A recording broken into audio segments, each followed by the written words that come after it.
तव्हां वटि हिते 5 अंग आहिनि। असांजो मक़सदु इहो आहे त हिनखे लीस्ट यानी सभ खां नंढे टू ग्रेटेस्ट सभ खां वॾे ताईं तरतीब ॾियूं। इहो ज़ाहिर आहे त इहे सभु नेगेटिव नंबर्स यानी मनफ़ी अदद आहिनि। ऐं अचो त सोचियूं त इन मां सभ खां वॾो नंबर कहिड़ो आहे। तव्हांखे शायदि लॻे त जेकॾहिं ही सभु पॉज़िटिव यानी मुस्बत अदद हुजनि हा त 40 सभ खां वॾो हुजे हा।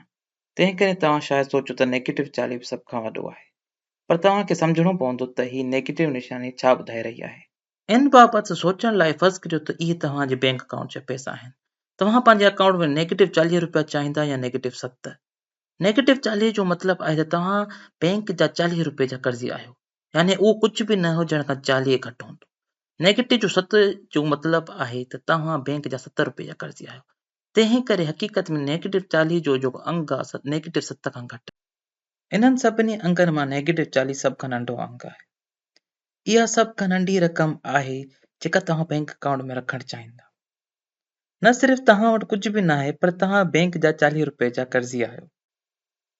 इन खां पोइ जेको सभ खां नंढो अंग हूंदो उहो हूंदो नेगेटिव 30। नेगेटिव 30। उन खां पोइ जेको सभ खां नंढो अंग हूंदो उहो हूंदो नेगेटिव 25।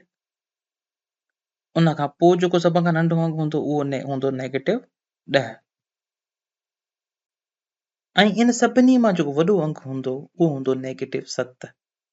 मां इन नेगेटिव 7 खे मां गुलाबी रंग में लिखंदुसि। जेकॾहिं अञा बि वाज़े न आहे त तव्हां गर्मी पद यानी टेम्परेचर जे बारे में बि सोचे सघो था। इन्हनि मां सभिनी खां वधीक थधो टेम्परेचर कहिड़ो हूंदो? जेको नेगेटिव 40 सभिनी खां थधो हूंदो, नेगेटिव 7 सभिनी खां गर्म हूंदो, यानी हवा जी हरारत नेगेटिव 7 ते सभिनी खां वधीक हूंदी। ॿियो तरीक़ो इहो आहे त असीं हिकु नंबर लाइन यानी अददनि जी कलीक ठाहियूं। जेकॾहिं हिते 0 आहे त सॼे हथ ते असां पॉज़िटिव अंग लिखंदासीं ऐं खॿे हथ ते इहे जेके नेगेटिव अंग असांखे मिलियल आहिनि इहे लिखंदासीं। खॿे हथ ते सभ खां पहिरीं असां नेगेटिव 7 रखंदासीं। उन खां थोरो अॻिते हली असां रखंदासीं नेगेटिव 10। हाणे ॾिसूं त असां खॿे हथ ते वेंदा था वञूं।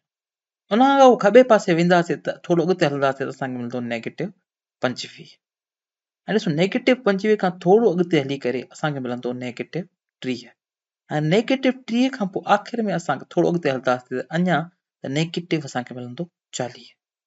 हाणे ॾिसो इन में के नंबर लाइन ते नेगेटिव जेको 40 नंबर सभ खां नंढो उहो सफ़ा खॿे पासे ते आहे ऐं जेको वॾे में वॾो नंबर नेगेटिव 7 आहे उहो सफ़ा सॼे पासे ते आहे।